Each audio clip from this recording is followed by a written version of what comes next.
Alright, what's up guys, and welcome to the Gaming History 101 Retro Game Night. Tonight we're doing something very interesting. We're doing a new fan-made game called Super Master System Brawl, which is basically a game that that's supposed to be like Super Smash Bros. Only using Master System sprites and titles.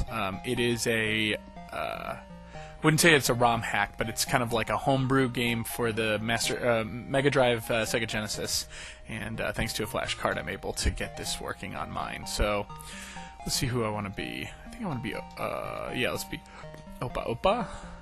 I was gonna have my wife play with me, but last night we fell asleep and she's busy now. So anyway, we will do Tom for the computer player. Press start to choose the arena. Alright, let's see our arenas. Oh, fantastic.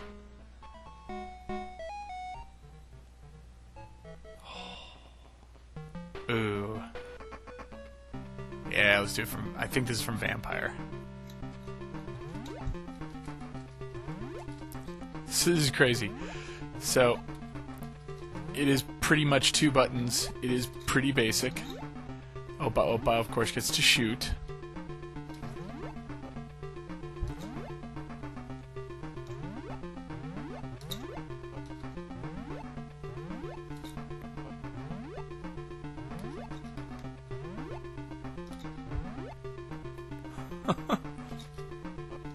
It's multi-level, clearly.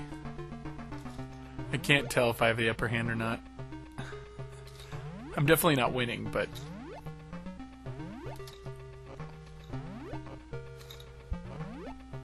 oh, maybe I am winning.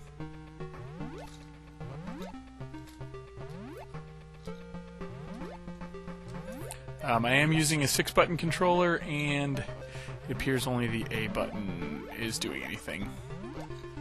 Now, granted, had I been someone other than Opa, B may be jump.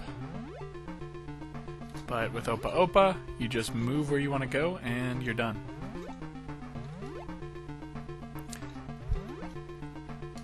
It's a very interesting, cute little game. It definitely sets out to do what Smash Bros. Did, given what I've experienced already. I don't know if the balance is there.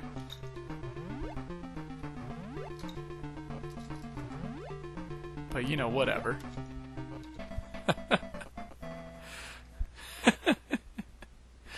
It's pretty interesting.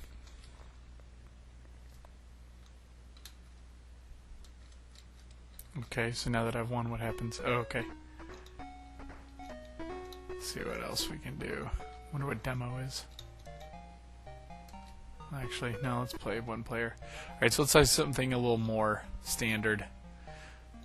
I'll be Psycho Fox and we'll go up against Joe Musashi.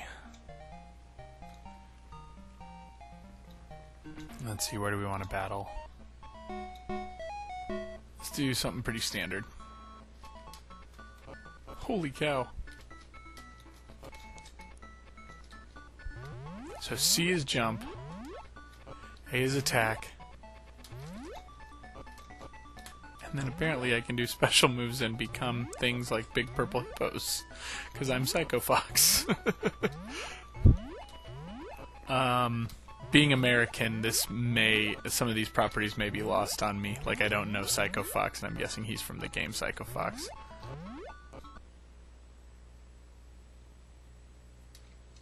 I guess that's it. Okay. You can obviously very much demo it. Let's try one or two more. I wonder what these are. Oh, I guess it just picks for you. Alright, let's do this.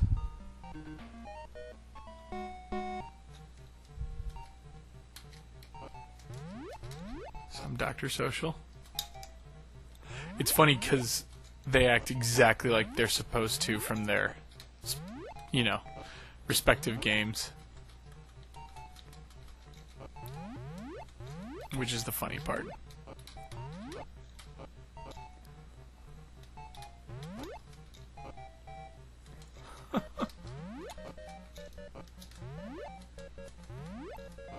Very interesting. Anyway, It's probably good for a laugh, but much like Smash Brothers, I think it's a little bit better for couch co-op. So I know it was only 5 minutes, but you know what? Screw it. Anyway, if you want to check it out, this is completely free and downloadable. All you want to do is do a Google search for Sega Master System Brawl. I'm sorry, Sega Master System Brawl, and you can find it. It plays on any emulator or on a flash cart. All right, next up, part 2. Peace out. Alright guys, now this next one is what we like to call a hack. This is again playing on my flash card, but this is a ROM hack that somebody did for Streets of Rage 2 in an attempt to improve the color palette and make it look more like something that could take on the Super NES. Proving that it was just color palette choices that made Genesis games and SNES games not look as good. Now, for reference, I'm going to put in the upper right-hand corner the original Streets of Rage 2 playing in the background, and just give you guys kind of an idea of what this is like. So let's check it out. I am told the changes are subtle. I don't know why I picked this. Who cares? Alright, let's go. And, I'm usually Blaze. She's a well-rounded character. And I do love this game.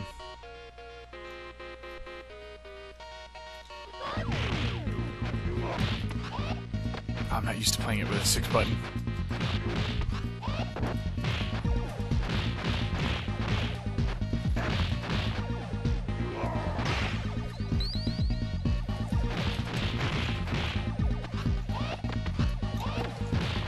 I want to give a mild shout out to the Pyro team, who is responsible for this hack.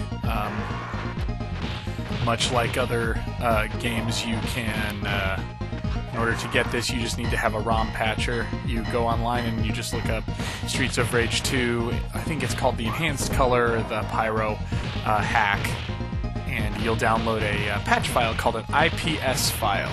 And the IPS file is simply a patch. Then you have to get your hands on a copy of the Genesis ROM. There are many ways to do this. There are the nefarious ways, and then the easiest one that I've done before, because it's sometimes easier than going on sites and getting viruses and stuff to get ROMs, which I'm sure I'm the minority on this one, but you can buy something on various retro collecting sites. It's usually about $30-40. And it basically gives you a USB port that will copy most systems. Mine is a Super Nintendo, Famicom, Nintendo, Super Famicom, Genesis Mega Drive, and you just put the card in there, and there is a software that just lets you do what is called a ROM dump. So I just popped my Streets of Rage 2 card in there, did the ROM dump, and then applied the patch to it, and there you go. And again, the easy, nefarious way is just download Streets of Rage 2 from your favorite ROM site and apply the patch to it.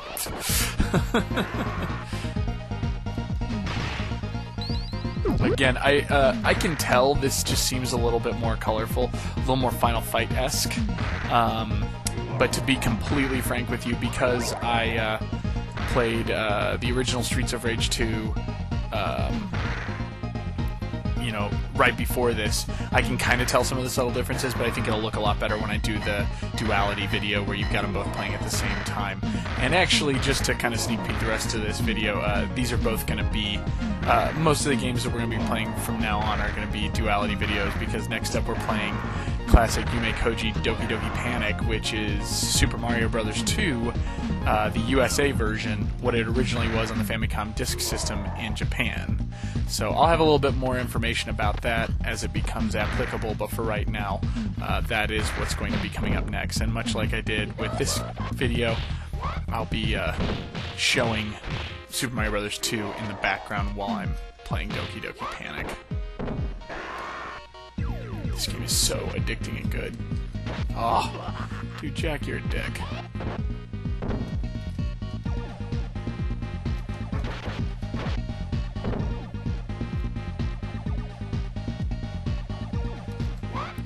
I'm wondering if that lantern was always that bright.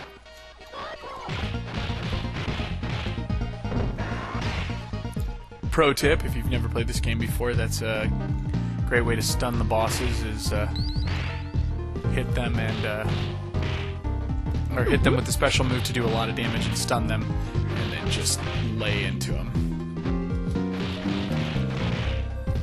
The other one, which is a personal suggestion when you're playing through this game, which is something I definitely not recommend you do in the real world, is get real close, because if you can touch them, you can usually get them stuck into like held scenarios where you're grappling them.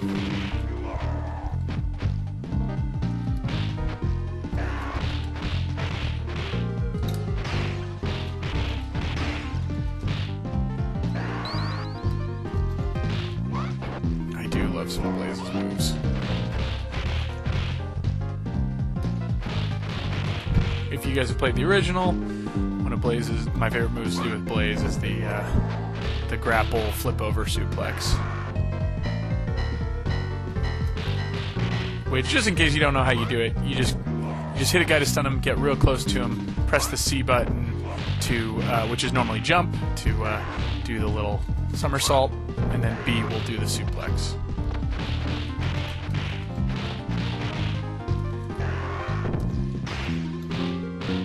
Like so.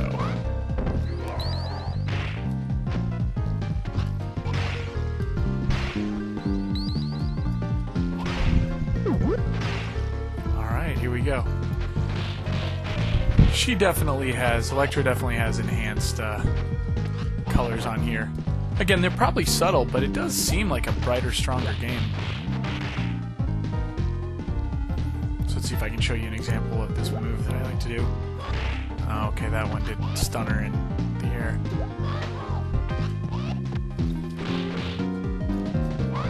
Boom.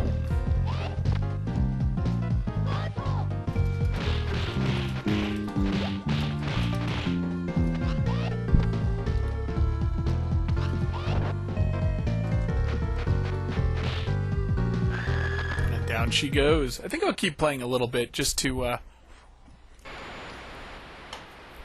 give you guys a little bit more of an idea, and because Streets of Rage is a great game. And actually, I think this is actually the first boss, is Barbon, which was probably Bourbon in Japan, but, you know, in America we try to be a little more conservative with our names, at least in the 90s, for fear of parent groups, especially around this time. The paranoia for parent groups was probably through the roof.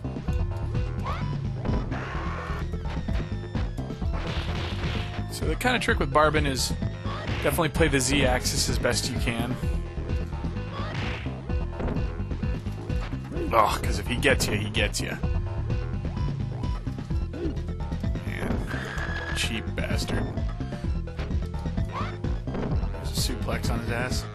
Boom! Now when you do a super move, it costs you life, but in many cases that can be better than if he were to get even remotely close to you.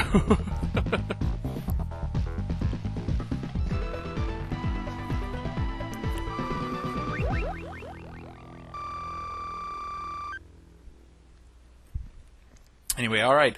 Well, there's stage one of the newly color-hacked Streets of Rage 2. So anyway, check it out. Again, if you want to get the patch, you just need to do the instructions that I gave at the beginning of this video. So when we come back for part 3, we will be playing some Yume Koji Doki Doki Panic.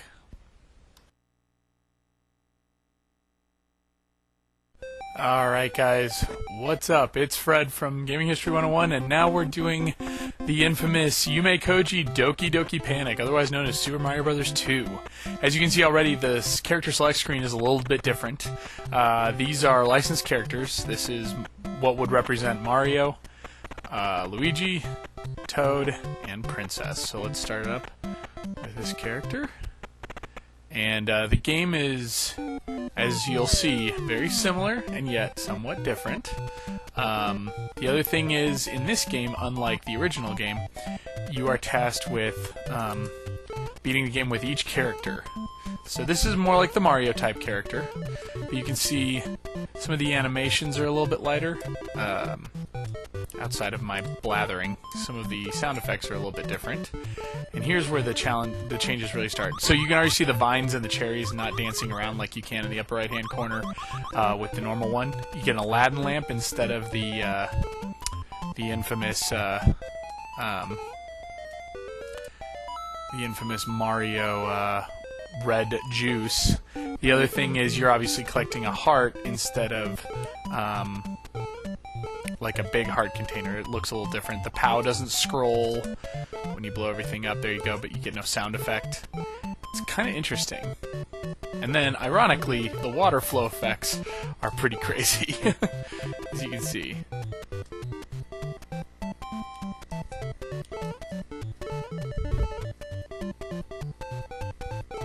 So again, it's a little bit the same, and yet a little bit different. I should point out that this game was developed by, I believe, Nintendo R&D 1, which would mark the, let's see, and it's not the Mario, like, star sound. This would be the Mario team versus the team that did the original Super Mario Bros. 2, also known as Lost Levels in America. And if you're curious about that whole story, feel free to... feel free to check out my Gaming History 101 article about it. Since he can't run, he might not be able to make that. That may be a Princess and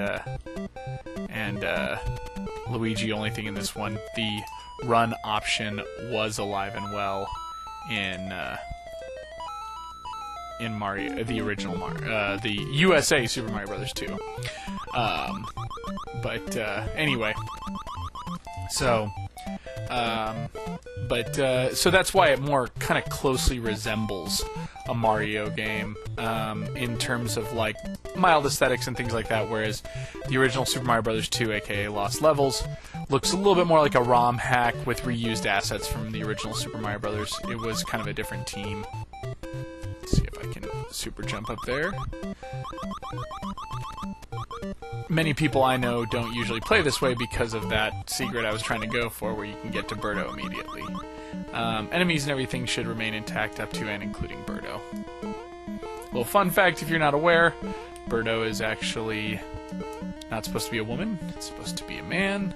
It's cross-dressing and confused.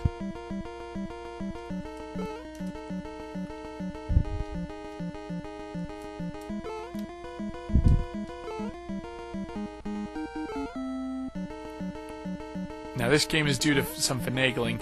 There may be some things missing because of the missing sound channel. As you can see though, aside from the missing sound effects, things just aesthetically look a little different. Especially this one where it no longer looks like a Mario kind of slot machine. Makes you also feel like this is a lot more random than the other one does. And I'm not winning as much. But there we go. Alright, so we go on to 1-2. Now see, the difference is you do not change your character in this version of the game. Because every character has to beat every level, it's kind of an adventure for all of them. You can kind of see where the dynamic is less broken, because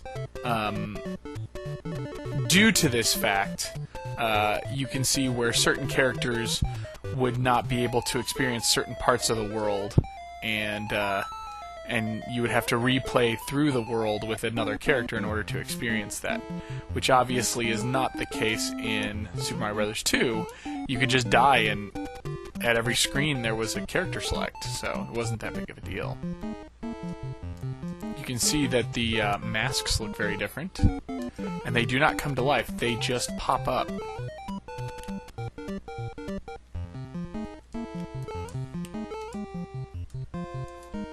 Oh.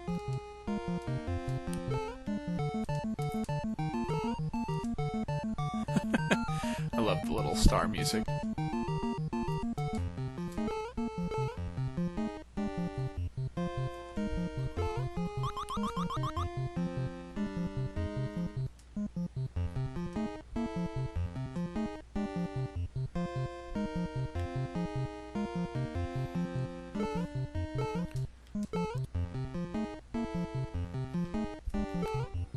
was a fun little glitch. Well, I wouldn't call it a glitch, but just something you wouldn't think would be doable. I forget if there's anything over there. Anyway. Alright, we'll just pop in here and get ourselves on over to Birdo. Then I'm gonna die and show you guys kind of some other stuff.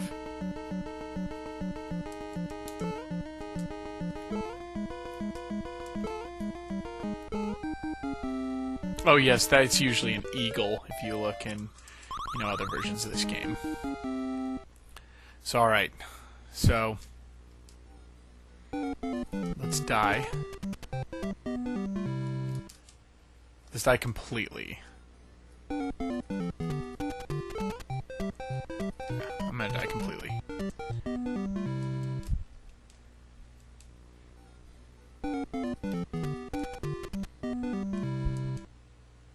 We'll show you off one other thing that the Famicom Disk System does a little differently than the NES.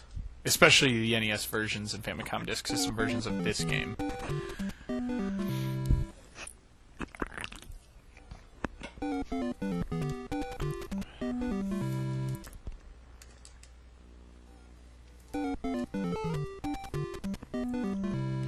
So you get your game over.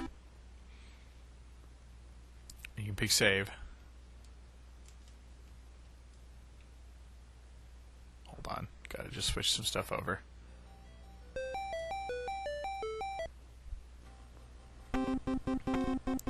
And then what you can do is, as you pick a different character, well, it doesn't save it here. It'll save the other one, character 1-3, or like if I go back and pick the Mario character, it'll do 1-3. Sorry, I didn't think to look up and do that, but anyway. As you can see, oh, this is Princess. I probably should have guessed from the height thing, but as you can see, she operates the same. She just looks a little different. But all the moves and everything remain intact. And I'll show you that quick shortcut just in case you've ever played Mario 2-1 and didn't know about the shortcut. She's obviously capable of skipping large portions of any level, but especially this first level.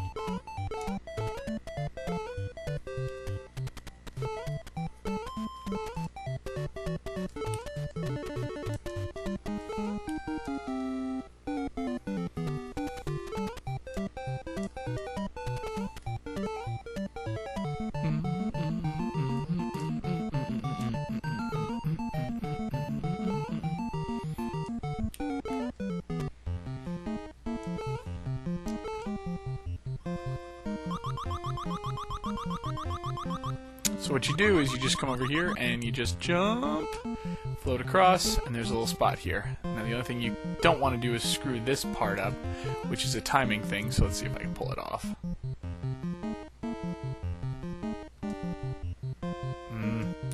Almost didn't. There we go.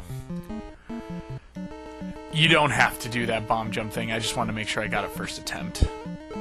So you just jump up and over, and boom, and next thing you know, you're floating down on Birdo. And just a 1,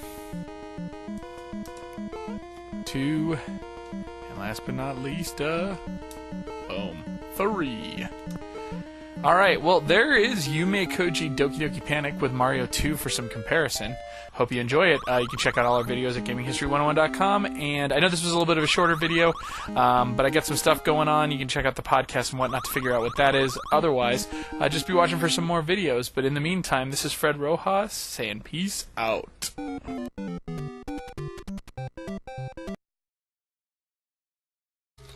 definitely not winning, but...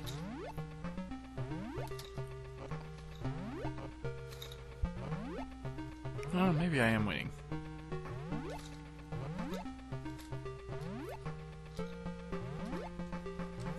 I am using a 6-button controller, and it appears only the A button is doing anything.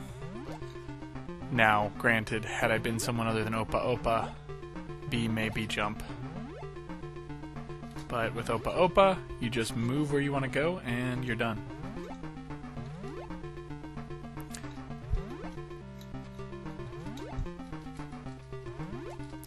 This is crazy. So, it is pretty much 2 buttons. It is pretty basic. Opa, of course, gets to shoot.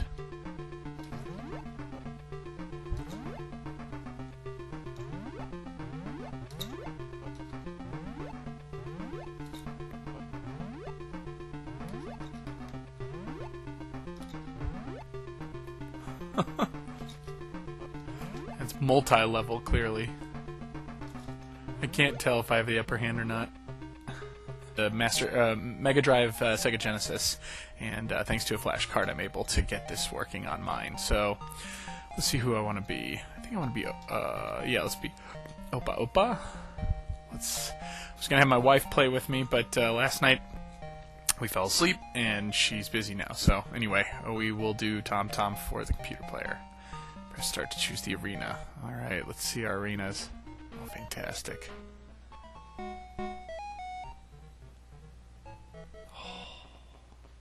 Ooh.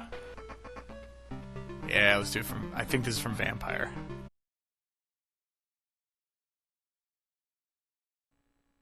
Alright, what's up guys, and welcome to the Gaming History 101 Retro Game Night.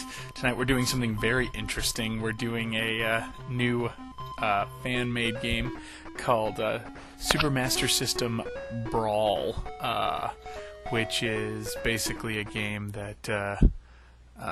that's supposed to be like Super Smash Bros. Only using Master System sprites and titles.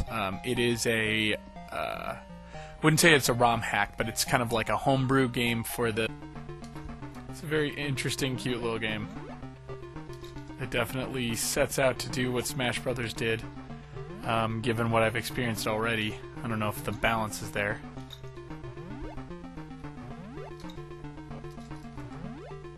But, you know, whatever.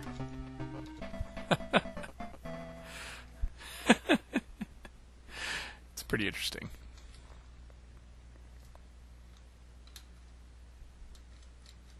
Okay, so now that I've won, what happens? Oh, okay.